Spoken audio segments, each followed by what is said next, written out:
activism and advocacy and college and caring for my parents and working, I haven't got very much time, to be honest, to put into that. And what is the level of support for people with your condition? Well, the women I've spoken to would say it's non-existent, to be honest, because there's no mental health support. There's, I think, a minimum of at least 2 to 3 years waiting lists to see gynae. There's no emphasis on supporting us, and there's no prioritizing, the quality of life, or the amount of women that I've spoken to who've tried to access disability allowance and have been turned down every single time. And I personally don't understand that. When it is a chronic condition, it affects every single aspect of a person's life. And I honestly don't know how mothers do it. People who already have kids, who are in that debilitating pain 24/7. I don't know how they're able to be a mother and not have adequate financial or mental health or physical health supports. How many women roughly are suffering from or have the condition endometriosis in Ireland? In Ireland, the statistic is 1 in 10. In America, I think it's become 1 in 9. So I do think it's going to get more as we do more research. There's not enough research available at the moment, you see. And if the research was done, do you think that the those in power, will say, our officials, would pay more attention to it? Well, to be fair, they've been saying they're paying attention to it and throwing money at it and stuff, and claiming that they have a new centre of excellence, but they're claiming they have a multidisciplinary centre, but it's not a multidisciplinary surgical setting.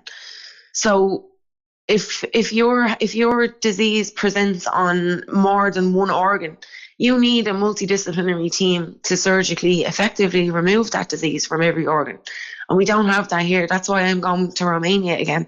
I'll be there in 2 weeks for another surgery to remove it from my diaphragm, because I have nobody in Ireland to remove it from the diaphragm. So we need, the focus for government officials needs to be on educating kids in schools, especially young girls, and also emphasising the speciality training needed for endometriosis. The condition has been so painful and so the effects it's having on you, that you turned to somebody and, cannabis, you started talking about cannabis. Actually, it happened in the reverse. I was using cannabis before I knew it was actually medically impacting me, in a positive way. I just assumed everybody felt better when they consume cannabis. So were you smoking cannabis, not thinking that this was going to improve your condition? Were you just, can I ask you, were you just a cannabis smoker? A recreational user, I would have considered myself. I had no idea the medical benefits it was having. I was unaware of that until my mid-20s, and that's when I started making the connection. So I just assumed, and everybody felt better when they consumed cannabis. I had no idea the specific. Okay, and what age were you when you started smoking cannabis? I was 15. 15. And how soon after that did you notice an improvement in your condition? I suppose it wasn't a condition that I noticed it in as such. It was my everyday general well-being. And then it was as I said, into my mid-20s. Sure, I didn't even get diagnosed with my condition until I was 21. So I was unaware that I had something going on even in me. Even though I was in pain and stuff, I was told this is normal. I had normalised that pain, that heavy periods and stuff. And like I said, then it was my mid-20s when I had the diagnosis and I started looking into research.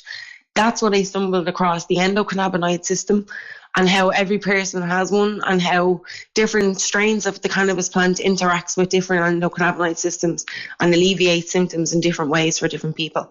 And that's when the door opened for me in terms of proper medical research that I looked into. Then I realised there was women all over the world getting prescribed cannabis for endometriosis, and yet I was being criminalised in Ireland. But today, you appear to be the first person in Ireland to receive a ministerial licence for cannabis. It's being prescribed. I mean, are you going down now to your local pharmacy to say, give me a 10 spot of cannabis? And I say that, I don't mean to be flippant on it, but you know yourself. Are you going to the chemist and saying, I want some draws? No. It's far from that. I wish it was that easy, to be honest. I wish it was a social club setting that I could go into, but no. The thing is, so my my pain consultant had to apply for a ministerial license to prescribe cannabis to me. So he had to do that via the Minister for Health. Once they sign off on the application, he gets the license, he writes out the prescription, he sends it to me. I upload the prescription to the Transvaal pharmacy in the Netherlands.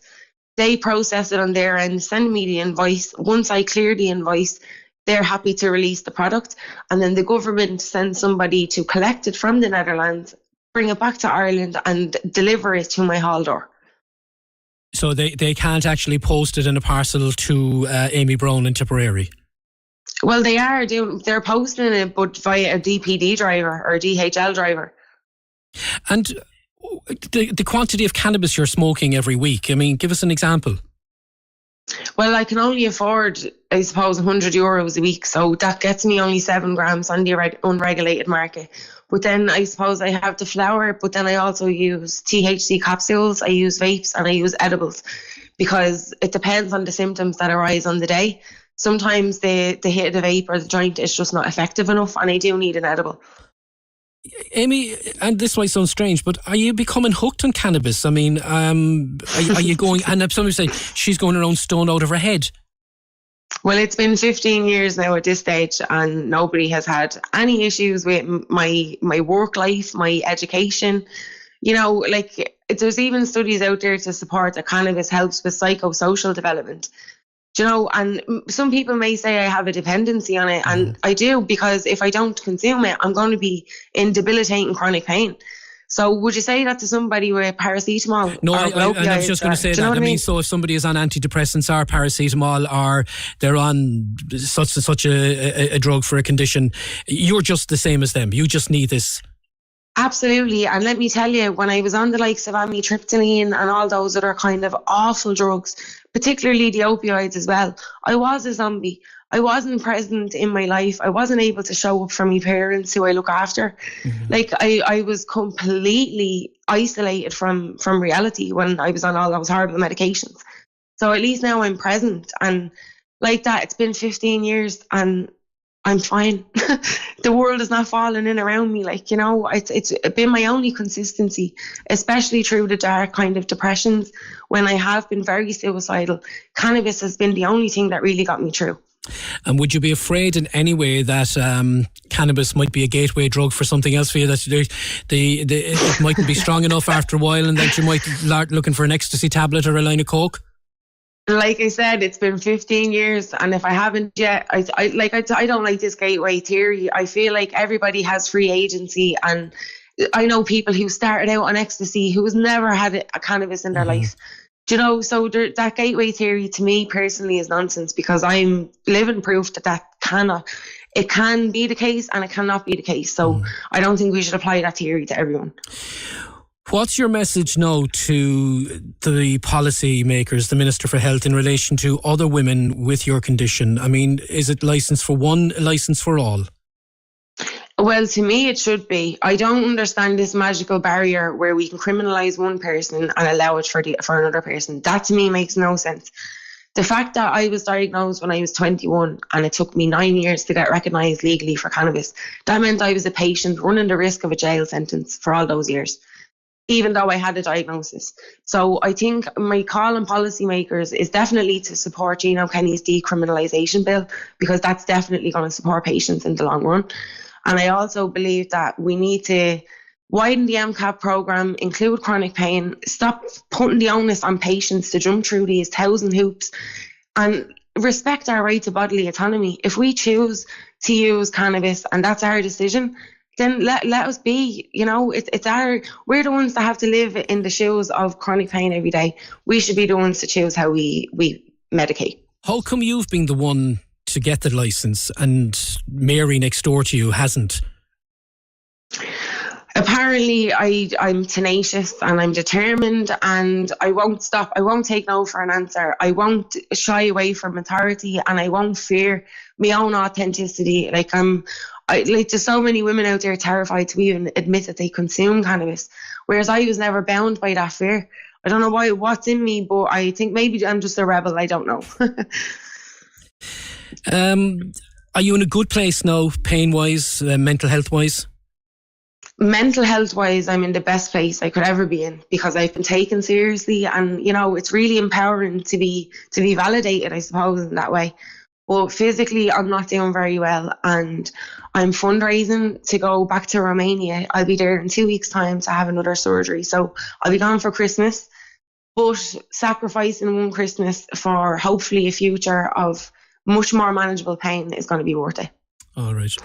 Listen, Amy, thank you so much for taking the call. I know you're a Dublin woman living in Tipperary, but I know that by talking this morning, I suppose you've helped a lot of ladies, women with endometriosis. And if they want to get in touch with you, is there a helpline or a website or anything like that? I operate mainly from my Instagram in terms of advocacy and one-to-one support. So it's endo with Amy _blog. And Amy is AIMEE. Okay, give us that again, Amy. It's endo, ENDO with WITH, Amy, AIMEE, and then _ blog, BLOG. All right. Amy, thank you very much for taking the call. Thanks a million. Thank you. Simon Murdoch and the best music mix. Weekdays from midday on Cork's 96 FM. What have us Irish been Googling? Guys, there's going to be a 3-minute break there, and I'll be on then with Paul Byrne just after that then. But well, I just want to say well done to Amy there. That was an incredible contribution to the campaign, and yeah, I'm sure it's after opening up a lot of minds out there to, you know, the suffering of patients who've not been able to get access to cannabis. So I'll put back on the ads there, and I'll be with you soon. I'm ahead of you. I'm almost at the end of the ads. Watching a bit. All right, cuz, what's happening out there? From the HSC. The car brand behind Ionic 5, World Car of the Year 2022, is the same car brand behind the Tucson, Ireland's best-selling car. This car brand is Hyundai. Hyundai, home of World Car of the Year, Ionic 5. Call to Kiri's Hyundai, Cork, Mallow and Middleton, or visit kiris.ie/Hyundai. What could be more traditional at this time of year than a family visit to Blarney Woolen Mills? From cosy knits and woven throws to festive gifts, linens and candles, it's the perfect place to browse and shop for loved ones. Then afterwards, relax and enjoy a delicious lunch or a seasonal treat at our Artisan Mills Cafe. Christmas wouldn't be Christmas without a visit to Blarney Woolen Mills. Love shop local this Christmas. The Sus with Disney Plus on Cork's 96 FM. Your guide to movies and more from our entertainment partners, Disney Plus. From Lucasfilm and Imagine Entertainment comes Willow, an all-new live-action fantasy adventure series based on the classic 1988 feature film, when an aspiring magician and an infant girl unite to banish the forces of darkness. Now, in a magical world where brownies, sorcerers, trolls, and other mystical creatures flourish, the adventure continues. We must go beyond the edge of our world, into the unknown. An unlikely group of heroes set off on a dangerous quest to places far beyond their home, where they must face their inner demons and come together to save their world. An epic period fantasy series set in an enchanted land of breathtaking beauty. Willow is now streaming exclusively on Disney Plus. The Sus with Disney Plus on Cork's 96 FM. Your guide to movies and more from our entertainment partners, Disney Plus. Can we just talk? The Opinion Line with PJ Coogan. Text or WhatsApp now 083 396 96 96 on Cork's 96 FM. And good morning, welcome back. This is Paul Byrne filling in for PJ Coogan. Now, we're staying on the topic of cannabis, and I've seen our next caller in and around Cork and on social media smoking spliffs, rolling joints of cannabis outside. No, he brought some into Anglesey Street Garda Station, little cannabis plant, and he also rolled up and smoked cannabis outside the District Court in Anglesey Street here in Cork. Martin, what's your beef like? What's the circus about? Well, my beef is that I'd kindly left to live my life and not be regarded as a criminal for a plant that I use that brings benefit to my life. Much like Amy, I've experienced the benefits of cannabis too, and I don't need the government to be telling me what's good for me and what's not good for me. I can quite well make that decision myself. And what's your condition that you need to smoke cannabis to improve your health? Well, currently I suffer with epilepsy, and it wasn't under control for a while, but we've managed to get it under control now, and I've been using cannabis primarily to do that. But I've been doing it in an unregulated way. Unlike Amy, I've been unfortunate enough that I haven't gotten a ministerial licence, as there's a lot of stigma and dogma there within the health field. My consultant, I won't name any names, but their clinic has said they refuse outright to prescribe cannabis, as they don't believe in it, as there's not enough studies there to be done with it. But again, we can get into the complexities as to why there isn't that many studies on it, and that's because of the prohibition of cannabis. The prohibition of cannabis has stifled studies over the last number of decades, and this is why we're in a situation today where we're vastly in the dark about a medicine that was widely available about 100 years ago. Do you believe it's an addictive drug? I believe, like most things can be addictive. I believe gambling can be addictive. I think people can abuse cheeseburgers and ice cream.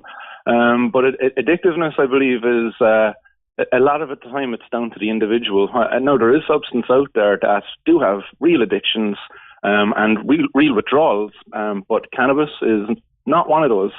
If you get addicted to cannabis, it's more likely it's a psychological addiction, where that you're enjoying it, much like an addiction to soccer or going to the gym. It's something that you enjoy and you keep going back to because you benefit from it. You enjoy it, you know? By taking a cannabis plant into Anglesey Street Garda Station here in Cork and then lighting a joint outside the courthouse in Anglesey Street again, what do you hope to achieve by that? I mean, can you not do something behind closed doors and make your efforts known to the Minister that you would like to see it legalised? Do you really have to go out there and do what you're doing the way you're doing it? I certainly do, and the reason I do is because we've been doing it behind closed doors. We've been engaging quietly and civilly with the politicians, the policymakers for a long time. The founder of Mad Pride Ireland, John McCarthy, may he rest in peace, he was a medical cannabis patient, and I witnessed him speak and testify to the benefits of cannabis outside of the Bishop Lucy Park inside in the city. And he said he passed away and does not being respected as a patient who could get legal access to it, and instead he had to go to the black market and act like a criminal and hide. I don't believe in hiding. I don't see anything wrong with what I'm doing. I see much more wrong with the policies that prevent access to cannabis as a medicine. But yes, you just mentioned the word medicine. Should it only be prescribed as a medicine? I mean, if it's legalised, does that mean that every Tom, Dick and Harry is going to be going around with a bag of weed in their pocket? Well, if it's legalised, then consenting adults should be allowed to walk in and buy cannabis if they so see fit. When it comes to medical cannabis, there needs to be a clear distinction or differentiation. I was just going to say, you describe in a nutshell for me, what's the difference between a bag of cannabis that a fellow will smoke who doesn't have an underlying condition and a guy who has a bag of cannabis and who has an underlying condition? I mean, cannabis is cannabis, isn't it? Cannabis is cannabis, but medicine comes in all different forms. So you look at Eva Barry out there, whose mother fought a long and hard battle, a very tough battle, I have to say, to get her daughter access to cannabis. Now, Eva's not out there grinding up cannabis, putting it into a bong or rolling it up in a spliff, as you like to call it, and smoking it. Eva's taken in an oil, a consistent oil that's therapeutically, or that's derived under strict standards to ensure a high therapeutic quality for the patient. She gets a consistent dose delivered sublingually via the mouth. She doesn't smoke anything. So cannabis comes in all different forms. So I think even the conversation, I listened earlier, and there seems to be a lot of stigma coming even from yourself, and I don't mind that because you're coming at it from a prohibitionist mindset. You were asking Amy, is she addicted? So I thought that was very disrespectful to be asking a patient, are they addicted to their medicine? And this, by and large, feeds from the prohibition. People do become hooked on prescription drugs. Oh, they certainly do. So what's wrong with asking that question? Because You wouldn't really ask it to a pain patient who was in front of you taking pain medication. You really wouldn't, unless that person was in front of you displaying qualities that would suggest that they were. Now, there was nothing from that conversation with Amy that displayed any qualities of addiction. She was meeting all of her social outcomes. She was going to college, going to work, keeping relationships with friends and family. There was nothing there to suggest that she was addicted. She wasn't robbing. She wasn't downbeaten. You know, there was none of those things that come with addiction. Addiction. Yeah. Tell me, as long as it's not available on prescription, where are you getting your stuff? Yeah, much like Amy was before, I've to resort to getting it illegally. I'm lucky enough that I know people who grow cannabis and they can get it. But I have to say, Amy mentioned, I was talking with Amy last night, and there was a man shot in Dublin yesterday, Cormac Berkeley, aged 34. Right. He was shot outside his home. Amy actually alluded to me that she met that man before and bought cannabis off him. And she brought that cannabis back to him as it was very poor quality cannabis. Now, Amy was frightened last night when she was saying this, because she was like, what if I went back there and that gunman was there to meet that fella and I got caught in the crossfire? And this is the reality that's put on patients because of cannabis prohibition. You go over to America and you walk into any of the stores where cannabis is sold from a regulated retailer, you don't run that same risk that you run here in Ireland, where you could be caught up in the crossfire of drug feuds that are going on because of prohibition, not because of drugs. Like, really, these drug feuds should be called prohibition feuds. And you beat me to it, because that's what I was going to mention to you. Because every time you buy, we'll say, a bag of cannabis, or you're helping to line the pockets of major drug dealers, and people are being taken out, people are being executed morning, noon and night here in Ireland, those caught up in the drugs trade. You're helping to keep that drugs trade alive by buying these drugs. So do you think if it was prescribed that we would have less gang warfare? I think if it was legalised, we would see a lot less gang warfare. If we were to only allow medical cannabis access and not legalise it, then I think that the black market will persist, and I think the medical cannabis avenue, I think that would be abused by people who just want to get access to legal cannabis. I think if we just legalise it, the patients who really need it as medical reasons will get access through the medical route, and those who want it for therapeutic reasons, maybe they just want to sleep easier at night or just want something to enjoy, to unwind after a tough day at work. Okay, so if they legalise cannabis, are we then going to look at them talking about, oh, well, you know, I'm on the cannabis now for the last 2 years, it's not doing as... you know, it's not as good as it once was. Is there any possibility you could legalise ecstasy or cocaine? Are we going to go down that road? Well, there's nothing in cannabis that makes you want ecstasy or cocaine. Again, this is part of the stigma that, oh, well, you use one drug, you must use all drugs. That couldn't be any further from the truth. If you want to use ecstasy, it's because you're probably going to a rave or a music festival of some sort. If you want to use cocaine, it's probably because you're drinking alcohol, not smoking cannabis. Do you have to? Do you think so? If you're going to a music festival, do you have to take an ecstasy tablet to enjoy the festival? No, not at all. Not at all. But there's some people out there who will enjoy it a lot more if they do. And there's plenty of people who will enjoy it sober of mind, and they might even have a drink during the festival too. But to each their own. I don't think we need the government to be dictating what we should and shouldn't be doing. Again, alcohol is legal and not everybody drinks. How far are we away from having it legalised in this country, do you think, if ever? I think we're a lot closer than we ever have been before. I really look forward to the Citizens' Assembly, which is coming up early next year, as I believe that'll really pave the way for progressive change here in Ireland. And I believe it'll be a change that will help a lot of vulnerable people who we are just thrown away into the darkness at the moment. Like the supervised injection centre fiasco that's gone on up in Dublin. Oh my God, that breaks my heart, how we treat these vulnerable people out there. What's wrong with the injection centre? We see some people here campaigning for it. There was it was supposed to go ahead in 2017. Yeah. It was approved. 5 years later, we're nowhere closer to it because of objections being put in at the planning stage. One of the latest objectors was a school that was nearby. I believe it was a private school. But the problem is these objections, all they do is they keep the problem on the street. They're saying, oh, we don't want the not in my backyard, the NIMBYism. But the thing is, it's already there. It's just there in a more dangerous form. It's on the street. Needles are being discarded everywhere. I was only walking down North Main Street the other day again, and I've seen a discarded needle. We really need to grab the bull by the horns here now and make change, because this kicking the can down the road, all it's doing is costing us lives, and vulnerable lives at that. Martin, finally, before we leave you go, how many convictions have you racked up for possession of cannabis, and when you're back in court? Yeah, well, I had 9 donations to the court charity box, if you call it that, before I ever received a conviction for my personal possession of cannabis. I know today I believe of 5 convictions for personal possession, and I'm back in court for an appeal of a 2-month sentence on the 13th, and that was for a CBD joint I handed into the guard station in Dungarvan as part of a protest in support of the business down there who sell these products to the local area, and who have many customers that are actually kids with conditions such as ADHD, whose parents come in and purchase some of the CBD oil there, and benefit greatly from it. Martin, thanks for taking the call.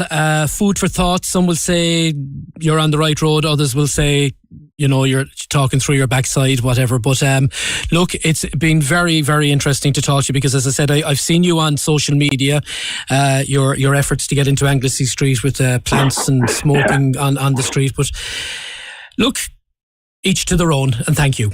Thanks very much, Paul. Good luck. We're staying on smoking, but of a different type. So there we go, guys. Hopefully I did the community proud anyway, and represented us well. I had to call him out for some of the things there, when he was talking to Amy. I really didn't like, when he asked her that question, are you addicted to your cannabis? But again, Amy fucking smashed the answer to that question, so fair play to her. What a legend. We see if we can get the camera on here for a second, will we? Just so you can see me.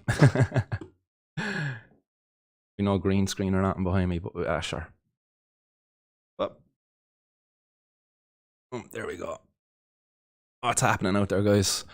Early morning, still rocking the house coat. Haven't got the studio set up, as you can see. See the old memorial of Spike there above me head as well. A little bit of a behind the scenes shot. Big shout out there to Martin's Universe. Love the name, dude. Thanks for the super chat. I see that coming in there. He says, good on you, Martin. Great interview so far. Giving brilliant answers back. Much appreciated, pal. Nice one for the support, guys. But I have to say, Amy really done amazing there within her own interview. I'm just going to get over there to my own page. 1 second. See what's been said over on Facebook. Well done, lad. Fair play, says Mark. Nice one, Mark. John Roach says, I suffer with epilepsy too. It helps big time with it. Yeah, I definitely will testify to the benefits there of it. While I definitely suffered my seizures while I was still consuming cannabis, I wasn't consuming it in a form that would have been fit for the patient, I suppose. I was just sporadically consuming cannabis, just enjoying it, using it as kind of a stress reliever, as a grounder, whatever you would call it, before I was actually diagnosed with epilepsy. When I was diagnosed with epilepsy then, I changed that up. I was ensuring that I was getting a daily dose, a consistent dose, and I was maintaining that level of THC across the day. So that's what's changed since then, and touch wood, my seizures have been under control now since April, and long may that continue. I hope to God I never have one so long as I live, because they're nasty old things to go through, as others out there might unfortunately know, like John Roach. And who else is out there? Says Mac GC Fra SS. Well done, fantastic interview, and to Amy as well. Yeah, apologies I didn't catch all of Amy's interview. I'll see if I can get the full clip of Amy's interview. I know the guys over at Cannabis Activist Alliance over on their YouTube page. Actually, guys, give them a follow if you haven't, or subscribe if you haven't already. The Cannabis Activist Alliance Ireland, isn't it? Ah, damn. I'm gonna have to look up their page, because I want you to give them an ad as well.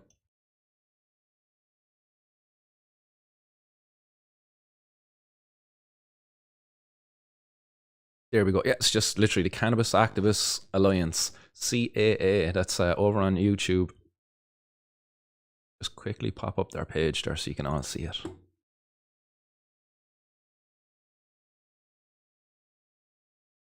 Boom, there we go. That's her, top one. That's her. And this is the video we done. Yeah, we all seen that video. I won't open her up, but there we go. Guys got a couple of videos up there. A lot of it coming out of some of the stuff with the government. The recent debate on the motion on the decriminalisation of the drug user. That's up there in its entirety. It's 2 hours long. Definitely recommend go over there and watch that. I'm only like 15 minutes into it or so. There's other videos up there as well.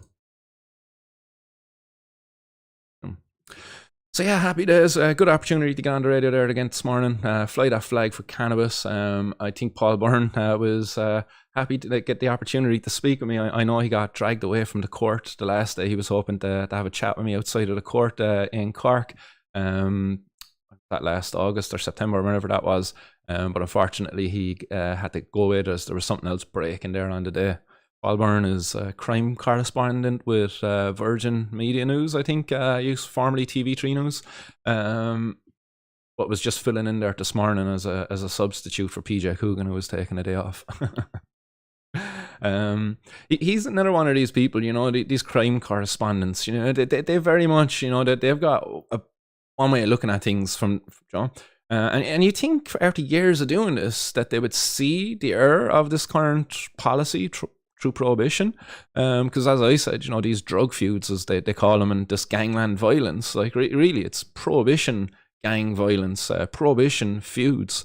That's what's going on there. Like, these are not drug gangs, these are prohibition gangs. These are gangs that exist mainly because of prohibition, you know. Edzar, what's happening? Edzar says cannabis is super for my MS.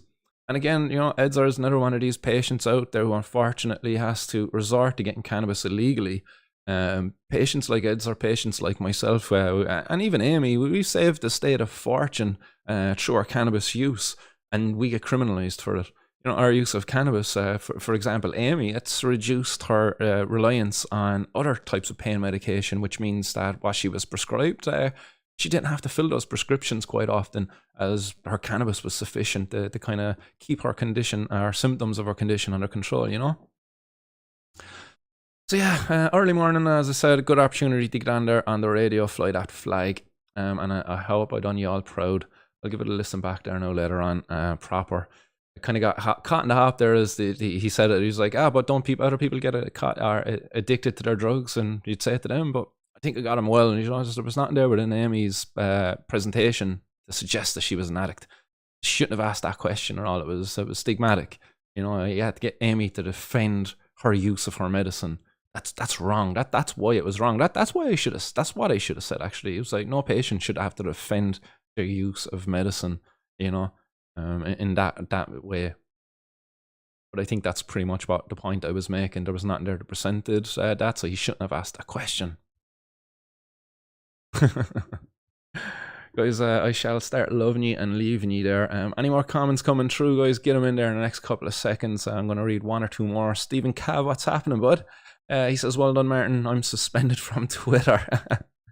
Naughty boy. What'd you do to get suspended from Twitter? I thought like Twitter aren't suspending people anymore, that you can be like as racist and anti-Semitic and homophobic or whatever. All these kind of hate terms.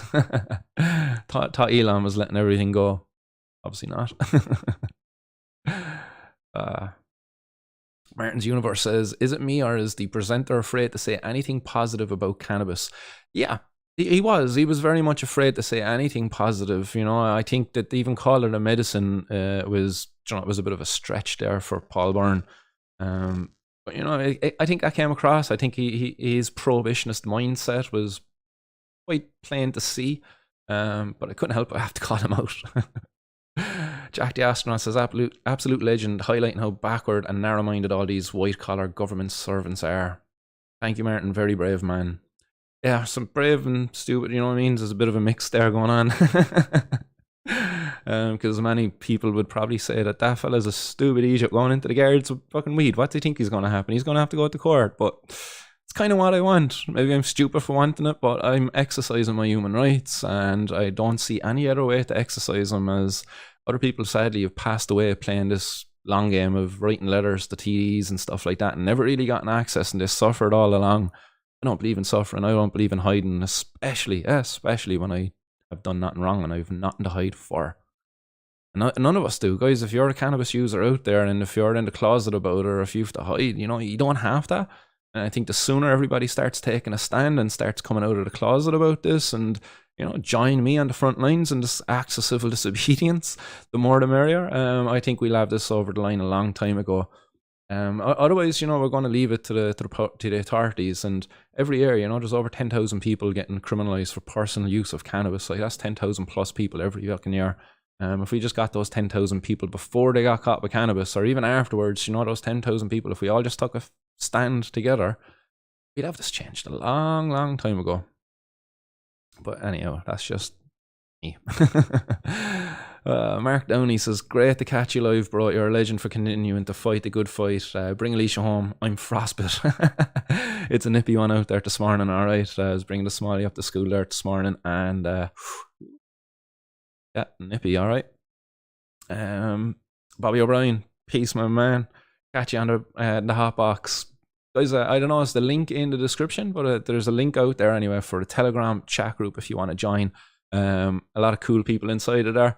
I think we have 96 members now at the moment. So if you want to join, if you want to take part in a 24/7 hotbox, anytime you want it all, just get in there and just join in on the conversation. Then there's a link out there for that. It's on Telegram. Should be in the description. If not, I'll get it in the next one.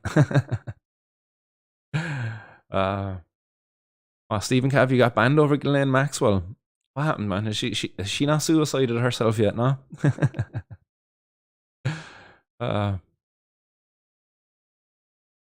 Manuel Curran giving a shout out there for Belfast, or an old shamrock next to it. What's happening, Manuel? Right, so guys, that's all of the shout outs to everybody out there. It's been an absolute pleasure to get on here with you guys. Hopefully you all enjoyed that contribution there earlier this morning on 96 FM. It'll be uploaded later on today on their podcast section if you want to go back and watch that. That's the 96 FM opinion line. It's normally with PJ Coogan, but he was missing this morning. We were on with Paul Byrne.